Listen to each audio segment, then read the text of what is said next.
कालियंता case आम crime branch जो case नहीं सौम्या रो मर्डर केस रे काली आम गोटे मेन अक्यूज्ड को अरेस्ट करिछु अशोक जेना alias गेड़ा 45 years old तांको घर अच्छी गंगेश्वर पड़ा तांकर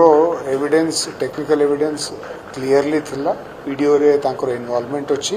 आई विटनेसेस भी प्रूव करूछंती सेतिबाय तांको हमें अरेस्ट करिकरी फॉरवर्ड कर तांको अरेस्ट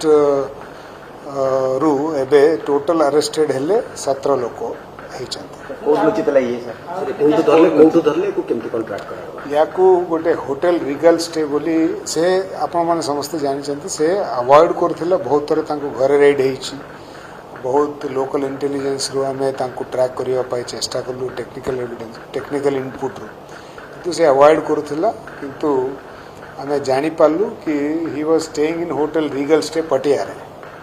तो होटल रू हमें तांको अरेस्ट करी भूमिका भूमिका आपण माने वीडियो पूरा वायरल अछि सेथरे जो बाड़ी धरिकरी से हेड ऊपर रे पिटुथिला ता फोटो भी आपण मानू को हमें रिलीज करिबु सेते बेला दरकार पड़िबो तो he was hitting the victim on head and face and other parts also sir ए बिषय आउट को केते जण सर फेरार अछन आउरी हमें आइडेंटिफाई करिछु आउरी 10 लोक अछंती आइडेंटिफाई करिछु से माने फेरार रे अछंती आम सर्च और अरेस्ट करवा प्रयास चलछि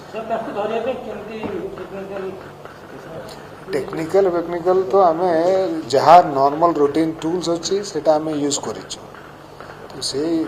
जो पुलिस रो टूल्स जहाँ भी अच्छी सेटा आमे यूज करके ताको धरिछु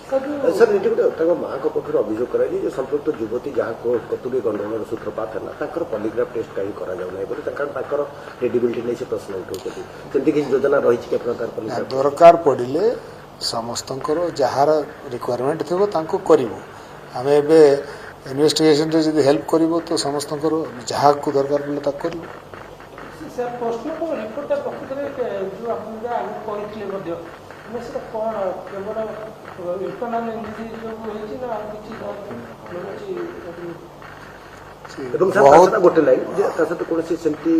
सब्सटेंस मिली कि जोथरे कि को जे ड्रग्स और सब्सटेंस कि एटा तो ऑलरेडी हमें कहितले देखो पोस्टमार्टम रिपोर्ट रे कॉज ऑफ डेथ अच्छी internal haemorrhage in the brain ता छाड़ा बॉडी रे बहुत इंक्वेस्ट रे भी और पोस्टमार्टम रे भी मेडिकल एग्जामिनेशन पंचनामा होबो बॉडी रो सेथरे भी बहुत मल्टीपल इंजुरीज अच्छी cause of death is because of the internal haemorrhage in the brain sir mob lynching धारा लागे होई से अभियोग मा अभियोग करछि काहे लागु नै सेटा आपण माने सेक्शन पढ़िले लाह पढ़िले एबे मु कोन बुझेबी कि सेटा it is a mob violence definitely it is a very very serious crime हमें बहुत सीरियसली नौछु ये क्राइम को और सब प्रकार सीरियस टूल्स हमें एंगेज करूछु और समस्त को आइडेंटिफाई करूछु समस्त को हमें अरेस्ट करिवो गोटे जो मॉब लिंचिंग धारा गोटे अछि सेटा एटी एप्लीकेबल हेले हमें पोरे भी लगाई पारबा समग्र संगंकर से किसी भूमिका बाहर लगी जे संगे थिले ओम कर आज्ञा तांकर किसी भूमिका अछि कि समिति से तांको भूमिका भी इट इज अंडर इन्वेस्टिगेशन ए पर्यंत तांकर भूमिका एमती प्लानिंग कॉन्स्पिरेसी बेले किछि आसी नै किंतु जेहेतु समस्ते तांको फैमिली भी संदेह करूछंती general public is also interested जेहेतु एटा सेंसेशनल केस हेतला तो से दिगरे भी हमरो इन्वेस्टिगेशन चलिबो तो युवती को लॉ ऑफ अफेयर्स रिलेटेड किछि आसे लगे बाहर वर्तमान पर्यंत सेटा आसीने किंतु से दिगरे भी हमरो इन्वेस्टिगेशन चलिबो सर परिचय थिला कि संपृक्त युवती एवं सौम्य मानक कोनसी कनेक्शन पूर्व घटना पूर्व माने परिचय बा कोनसी प्रकार अक्वेंटेंस ए पर्यंत इन्वेस्टिगेशन रे सेटा आसीने but it is always open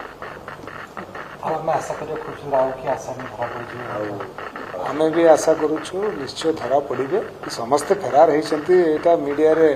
highly speculated गोटे मर्डर केस अच्छी सेंसेशनल मर्डर केस अच्छी सेंसिटिव मर्डर केस अच्छी तो डरिकी समस्ते लुचिकी अच्छा एमती ये लोग जितने तथापि आम कॉन्फिडेंट अच्छु कि समस्त को आम धरिकी अरेस्ट कर